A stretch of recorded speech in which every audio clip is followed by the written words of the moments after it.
इस वीडियो में मैंने एक डेट वाइज प्लानर आपको बनाया है कि आपको किस दिन क्या क्या करना है, किस डेट पे क्या करना है। अगर आपने वो फॉलो कर लिया, समझ लेना तुमने स्टार्ट कर दिया है वो कदम जो तुम्हें 100 की तरफ ले जाएगा और मैथ्स में एक अच्छा स्कोर करवाएगा। ये बात जान लो, क्योंकि इस स्ट्रेटजी को बनाने में मुझे 2 से 3 घंटे लगे हैं कि मुझे सोचना पड़ा है कि इस चैप्टर को मैं एंड में रखूं, इस चैप्टर को पहले रखूं, किस चैप्टर में ज़्यादा रिवीजन का टाइम कर लेना है, वो सारी चीज़ें जिससे कि तुम्हारे पीवाईक्यू भी कवर हो जाएं, वन शॉट रिवीजन भी हो जाए, सब कुछ कवर हो जाए।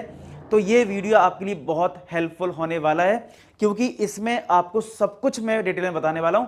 बस एक काम कर लेना कि एक तो कॉपी पेन निकाल लो जिसमें सारी चीज आपको मेंशन करनी कि इस डेट पे तुम्हें ये कंप्लीट करना है, क्योंकि ज्यादा बड़ा प्लानर है नहीं, 15 डेज का प्लानर है जिसमें आपको सारी चीज नोट कर लेनी है और बस उस प्लानर को फॉलो करते जाना है। अगर तुमने ये कर लिया ना, रियल बता रहा हूँ, 12th क्लास में तुम तबाही मचा दोगे। रियल बता रहा हूँ, अगर तुमने वो फॉलो कर लिया जो मैं तुम्हें बताने वाला हूँ।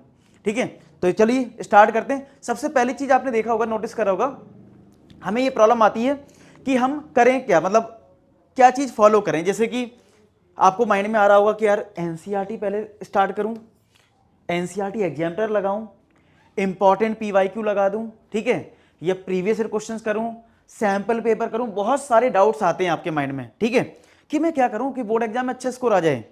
तो कुछ चीजें तो आप क्लियर कर लो कि जो चीजें आपको नहीं करनी। जैसे क्या, अगर मैं बात करूं एनसीईआरटी एग्जाम्पलर की, मत करो। अब आपको सर यार सर एनसीईआरटी एग्जाम तो बहुत इंपॉर्टेंट है, सारे लोग बोलते हैं, बिल्कुल बोलते हैं इंपॉर्टेंट है, मैंने कब मना किया। तुम्हारे पास अब ये बिल्कुल भी टाइम नहीं है कि तुम ये एनालिसिस करो कि कौन सा क्वेश्चन कोर्स में, कौन सा क्वेश्चन कोर्स में नहीं है, क्योंकि एनसीईआरटी एग्जाम में फालतू क्वेश्चन भी है जो कभी नहीं पूछे जाते हैं ना पूछे जाएंगे। ठीक है, तो वो मतलब नहीं है। सर वो कैसे कवर होंगे, रुक जाओ मैं बताऊंगा कैसे कवर हो जाएंगे, सब कुछ कवर हो जाएगा, don't worry. Sir R D Sharma follow कर लूं या कोई रेफरेंस बुक फॉलो कर लूं? कोई रेफरेंस बुक भी फॉलो करने की इस टाइम जरूरत नहीं है, दिन तुम्हारे पास बहुत कम है। ठीक है, उसका अल्टरनेट मैं बताऊंगा तुम्हें कैसे फॉलो करना है। ठीक है, चलो पीवाईक्यू हाँ करने, सैंपल पेपर करने, लेकिन कब करने कैसे करने वो मैं बताता हूं आपको। ठीक है, बहुत ध्यान से समझना, अगर आपने सारी चीज ढंग से समझी तो डेफिनेटली आप अच्छा करोगे। दूसरी चीज, कमेंट सेक्शन में लिख देना I will follow this strategy. ये कमेंट सेक्शन भर जाना चाहिए इस चीज से, जिससे तुम्हें पता चल जाए और मुझे भी पता चल जाए कि हाँ तुम ये फॉलो करने वाले हो और तुम अपनी लाइफ में कुछ चेंजेस करने वाले हो। लेकिन आगे बढ़ने से पहले अब आप देखोगे, सबसे पहले ये चीज कर लेते हैं काउंट, कितने दिन हमारे पास बचे हैं यार। हमारे पास तो यार 60 डेज ही बचे हैं। क्यों? अगर आज 16 दिसंबर है, 15 दिन यहाँ पे हैं, जनवरी में हमारे पास 1 महीना है और 15 फेब से हमारे पेपर स्टार्ट हैं।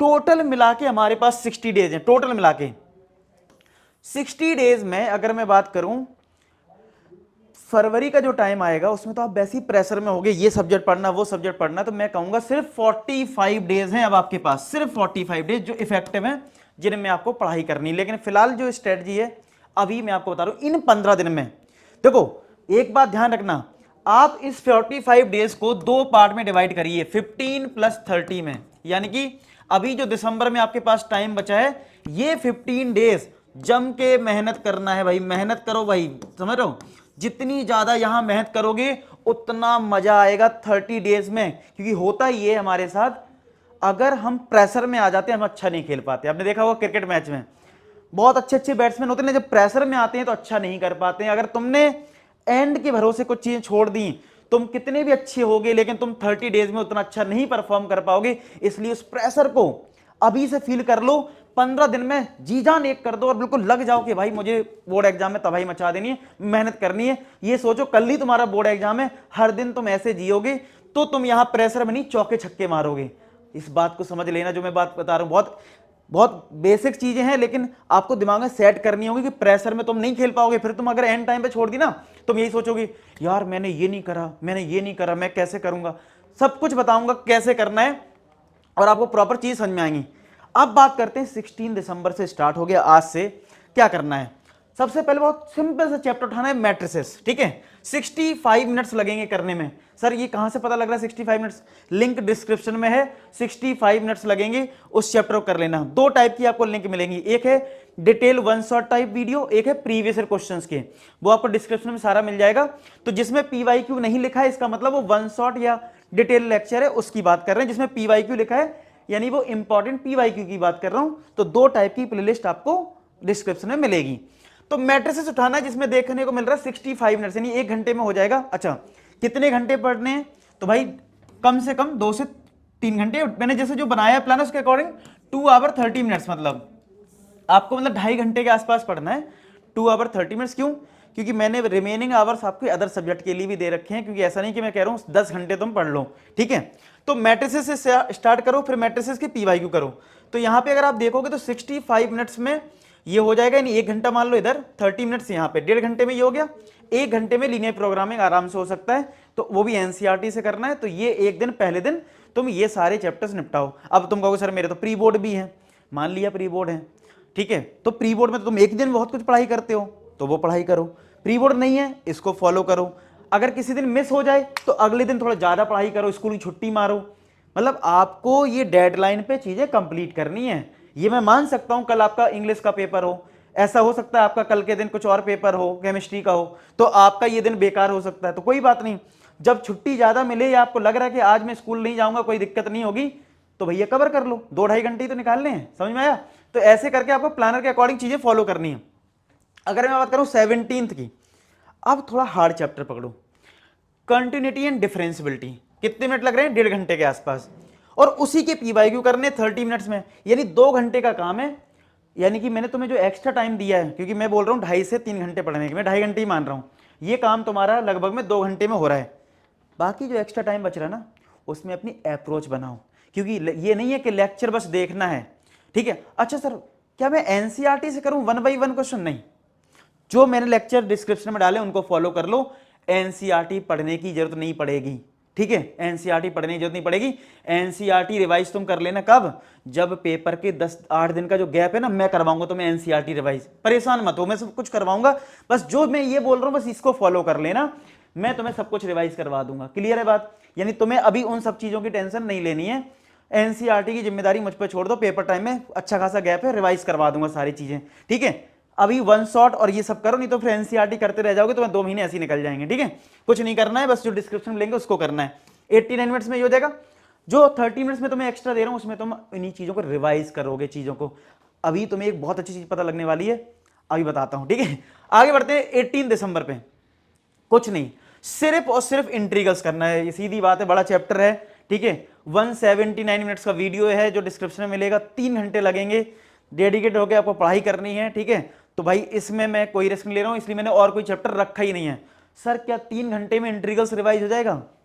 वीडियो खत्म तो होने दो, तुम्हें पता चल जाएगा कितनी कमाल की, मैं क्यों बोल रहा हूं, मुझे इसको बनाने में और इसकी पीपीटी बनाने में 2-3 घंटे लग गए हैं, अभी पता लगेगा। आगे बढ़ते हैं। 19 दिसंबर में क्या करना है? एप्लीकेशन ऑफ इंटीग्रल, यानी कि तुमने इंटीग्रल्स पढ़ लिया, उसके बाद एप्लीकेशन ऑफ इंटीग्रल्स और ये डिफरेंशियल इक्वेशन, इसके अभी पीवाईक्यू नहीं करने हैं, वो आगे हैं, ठीक है। जिसमें पीवाईक्यू नहीं लिखा है उसका पीवाईक्यू नहीं करना है, जो डिटेल लेक्चर है थोड़े से वो आपको करने हैं। तो इसमें एनसीईआरटी से करना है, और डिफरेंशियल इक्वेशन 110 मिनट की वीडियो होगी डिस्क्रिप्शन में, वो करनी है, ठीक है। यानी कि 2 घंटे के आसपास तुम्हारा ये, और 1 घंटे के आसपास ये हो जाएगा, यानी 3 घंटे में तुम 2.5 से 3 घंटे में इसको निपटा सकते हो 19 दिसंबर को। अच्छा, कुछ लोग कहें सर हम तो आपको पहले से फॉलो कर रहे हैं, ये जो आपने मिनट वाली बात बोली है ये तो हमने पहले से कर लिया है। तो देखो, अगर तुमने कर लिया, वैसे भी सब लोग बिजी होंगे अपने प्री बोर्ड्स में, तो बहुत ज्यादा चीजें कर नहीं पाओगे। जिसने कर लिया है, अगर मान लो फॉर एग्जाम्पल आपने 18 को इंट्रीगल्स, तो यस कितना भी मैं कहूंगा जिसने पढ़ रखा होगा उसको रिवीजन की जरूरत है, वो तो रिवाइज करेगा। लेकिन 17 की अगर मैं बात करूं, मान लो तुमने ये चैप्टर कर रखा है, तो तुम्हारे पास कोई बुक होगी ना, ठीक है, रेफरेंस बुक की बात नहीं कर रहा हूं, प्रीवियस ईयर क्वेश्चंस की कोई बुक होगी, या तुमने कोई मेरा बैच ले रखा होगा ऐप पे, उसमें सारे प्रीवियस ईयर क्वेश्चंस हैं, वहां से इन चैप्टर्स के, अगर तुमने ये चैप्टर्स कर रखे हैं जो डिस्क्रिप्शन में लिंक है ऑलरेडी, तो तुम एक एक क्वेश्चन उन आवर्स में करो, उन चैप्टर्स करो। यानी चैप्टर्स नहीं बदलने हैं, क्योंकि चैप्टर्स मैंने बहुत तरीके से बनाए हैं, चैप्टर्स वही करने हैं, बस तुम इसकी जगह, वीडियोस की जगह वो चीज कर लोगे पीवाईक्यू। क्लियर है बात? तो इस तरीके से 18 को इंटीग्रल्स करना है, 19 को तुम्हें ये सब करना है। 20th की बात करूं तो इंटीग्रल्स के पीवाईक्यू कर लेना, जो कि कुछ लिमिटेड क्वेश्चंस है, 27 मिनट्स में हो जाएंगे। और हां, अब आएगी इंटरेस्टिंग बात, अब रिवीजन भी में जो टफ टफ चैप्टर्स है ना, अब मान लो आपने आधे घंटे में ये कर लिया, मैं कह रहा हूं चलो 1 आवर लग गया, तो 1 आवर और जो बन रहा तुम्हें एक्स्ट्रा, उसमें कंटिन्यूटी एंड डिफरेंशियबिलिटी का रिवीजन करोगे। क्या करोगे? कंटिन्यूटी एंड डिफरेंशियबिलिटी का रिवीजन करोगे। यानी एक साइड से सिलेबस भी चलता रहेगा और एक साइड से जो टफ चैप्टर्स है उनका रिवीजन भी चलेगा। और कमाल की बात देखो अभी, और कमाल आने वाला है क्या, इंटीग्रल्स एक ऐसा चैप्टर है जो बहुत चीजें कवर करता है। कैसे? इंटीग्रल्स खुद में तो एक बड़ा चैप्टर है नो डाउट, साथ के साथ ये एओआई भी है और इसका डिफरेंशियल इक्वेशन। जिस बच्चे का इंटीग्रल स्ट्रांग है, डिफरेंशियल इक्वेशन बता रहा हूं 1 घंटे में हो जाता है, जिसका इंटीग्रल से स्ट्रांग है। तो मैं ये मानता हूं कि ये 3 चैप्टर बहुत आराम से हो जाएंगे इंटीग्रल से कवर। इसीलिए 21 के बाद हर स्लाइड में तुम्हें दिखेगा इंटीग्रल्स रिवीजन, यानी जो तुमने पढ़ा है, ठीक है, यानी पी वाई क्यू जो तुम कर रहे हो, ठीक है, पी वाई क्यू की जो असाइनमेंट है, तुम्हारे पास कोई बुक है, उसको बार बार रिवाइज करिए, बार बार कुछ कुछ क्वेश्चन रिवाइज करिए हर दिन। मैंने ऐसे रखा, देखो अगर आपको 21 को वेक्टर अलजेब्रा करना है 59 मिनट्स में, और ये 3 डायमेंशन ज्योमेट्री 50 मिनट्स में, नहीं 2 घंटे में हो गया। पी वाई क्यू उसका बाद में है, अभी नहीं है, अभी आपको बस डिटेल लेक्चर कर लेना है। इंटीग्रल्स आधा घंटा 1 घंटा जो भी है क्वेश्चंस ट्राई करिए, जो कर लिए उनको रिवाइज करिए, रिवीजन मस्ट है। मैंने कहा ना 3 चैप्टर स्ट्रांग हो जाएंगे, बहुत बड़ी बात है, 3 चैप्टर स्ट्रांग हो रहे हैं। और देखो 20 सेकंड के लिए मैं बात करूं, 20 सेकंड में आप कंप्लीट सिलेबस का टेस्ट दीजिए, मतलब आपको टेस्ट भी देना है और ये सब बच्चों को फॉलो करना है। क्यों? अगर आपने दिसंबर में 2 टेस्ट दे दिए तो जनवरी में 4 टेस्ट दे दिए, 6 टेस्ट तुम्हारे हो जाएंगे, बाकी फरवरी में कुछ दे सकते हो। टेस्ट देना बहुत जरूरी है, जिससे तुम्हें नए क्वेश्चंस का पता चलेगा। अब बात करोगे सर जो आपने बोला था शुरुआत में कि आर डी शर्मा या कोई रेफरेंस बुक यूज नहीं करो, ये नहीं करो, एनसीईआरटी, तो क्या सैंपल पेपर ज्यादा से ज्यादा लगाओ, ज्यादा से ज्यादा। एक तरफ से पीवाईक्यू बार बार रिवाइज करो और ज्यादा से ज्यादा तुम सैंपल पेपर करो। अब सब कोई तो यार कर नहीं पाएगा, तो ये स्ट्रेटजी उनके लिए जो भाई अभी उन्होंने कुछ भी जाना स्टार्ट नहीं करा या थोड़ा ही बहुत पढ़ा है, तो उनके लिए तो एक सैंपल पेपर एक वीक में बहुत है ना। और दूसरा फिजिक्स केमिस्ट्री भी तो है, समझ रहे हो? तो कहने का मतलब ये है जिसके पास टाइम ज्यादा है, जिसने और सारी चीजें कर रखी है मेरे लेक्चर की, तो वो तो पीवाईक्यू बार बार लगाएं, रिवाइज करें, बिलीव करो उसी से नंबर तुम्हारे आएंगे। बाकी चीजें मुझ पर छोड़ दो, मुझे क्या करवाना है मैंने सब सोच रखा है, प्लानिंग के अकॉर्डिंग में तुम्हारा सब कुछ करवाऊंगा, ठीक है। तो कंप्लीट सिलेबस का आपको टेस्ट देना है सभी को, ठीक है, 3 आवर्स, तो उस दिन कुछ पढ़ाई एक्स्ट्रा नहीं करनी है। अगर मैं 23 की बात करूं, 23 को अब आ जाओ फर्स्ट चैप्टर पे, रेडिएशन फंक्शन, क्योंकि ये शुरुआत में आपने बार बार पढ़ा होगा, पहले बार टेस्ट हुआ होगा, फिर दूसरी बार, इसलिए इसको मैंने थोड़ा बाद, मैंने कहा ना हर चीज बहुत सोच समझ के बनाई गई है, ऐसा नहीं कुछ भी बहुत दिमाग लगा के इसको इधर क्यों डाला गया, इसको बाद में क्यों, मैंने कहा ना टाइम दिया मैंने इसमें। 53 मिनट्स में कंप्लीट होगा इसका पीवाईक्यू, 36 मिनट में, यानी कि 1.5 घंटे के आसपास यहां लगेगा। 23 को भी रिवीजन करना है किसका? इंटीग्रल्स का, ठीक है। अगर मैं 24 की बात करूं तो 24 को इनवर्स ट्रिग्नोमेट्री 39 मिनट से, इसका पीवाईक्यू भी छोटा है, यानी ये 1.5 घंटे के आसपास हो जाएगा। जो बाकी तुम्हारे पास 1 घंटा मिल रहा है इंटीग्रल्स करो। कितनी बढ़िया स्ट्रेटजी, सोचो इंटीग्रल्स अगर तुम डेली पढ़ लोगे, दिसंबर तक तुम्हारा सिलेबस भी रिवाइज हो जाएगा और कितनी बढ़िया बात होगी। तुम इतना फॉलो, बस मेहनत करनी पड़ेगी। 25 को डिटरमिनेंट्स करना 59 मिनट्स लगेंगे, पीवाईक्यू में 27 मिनट्स लगेंगे, तो यानी 1.5 घंटे के आसपास है। फिर तुम्हें मिल जाएगा 1 से 1.5 घंटे इंटीग्रल्स रिवीजन का। यही सबसे दमदार चैप्टर है ना, सबसे खतरनाक चैप्टर ना, इसको मैं आसान करना चाहता हूं अगर तुमने ये फॉलो कर लिया। 26 एप्लीकेशन ऑफ डेरिवेटिव्स, और उसी को पीवाई, क्योंकि इसमें टाइम लगता है। ये भी देखो 2 घंटे से ऊपर वीडियो, और ये भी 35 मिनट, यानी कि इस दिन सिर्फ तुम्हें एओडी करना है कवर 26 को। 27 की अगर मैं बात करूं, अब आ जाओ जो हमने स्टार्टिंग में एप्लीकेशन ऑफ इंटीग्रल का जो वन शॉट टाइप किया था, अब उसका पीवाईक्यू कर लो, और डिफरेंशियल इक्वेशन का भी पीवाईक्यू। अच्छा मैंने इसको बाद में क्यों डाला? क्योंकि इंटीग्रल्स इतने दिनों में तुम्हारा स्ट्रांग हो गया होगा, क्योंकि हर दिन तुम इंटीग्रल्स कर रहे हो, तो अब तुम्हें एओआई और डिफरेंशियल इक्वेशन करने में मजा आएगा और रिवीजन भी हो जाएगा। आई बात समझ में? क्यों इस तरीके से एक एक चीज का ध्यान रखा है? कमेंट सेक्शन भर जाना चाहिए, I will follow this strategy.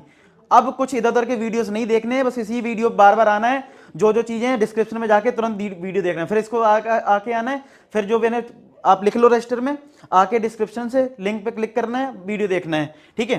फिर से देखो इंटीग्रल्स रिवीजन, 27 को भी इंटीग्रल्स रिवीजन करोगे आप, 28 को फिर एक आपका कंप्लीट सिलेबस का टेस्ट दोगे, जिससे पता लगे अब कितनी परफॉर्मेंस। नंबर कम आए कोई दिक्कत वाली बात नहीं है, आने दो कम, ठीक है। अभी प्रिपेयर हो जाओ, अभी तुम्हारा पेपर थोड़ा टाइम बाद है, अभी नंबर कम आ रहे हैं फर्क नहीं पड़ता, लेकिन बाद में कम नहीं आने चाहिए, उसके लिए मेहनत करनी होती है। 29 क्या करें? तो मैंने कुछ भी नया नहीं करा है, सिर्फ और सिर्फ, सबको प्रोबेबिलिटी टफ भी लगता है, सिर्फ प्रोबेबिलिटी पढ़ना है। 103 मिनट का वीडियो है, और टाइम देना, थोड़ा अच्छे से प्रैक्टिस करना। तो इसमें आप एक ही चैप्टर करना 29 को। अगर मैं 30th की बात करें तो प्रोबेबिलिटी आपने कर ली, उसका पीवाईक्यू भी लगा डालो। अब उधर आपने वेक्टर का वन शॉट टाइप कर रखा है, ठीक है, तो अब उसका पीवाईक्यू भी लगा लो 30th को।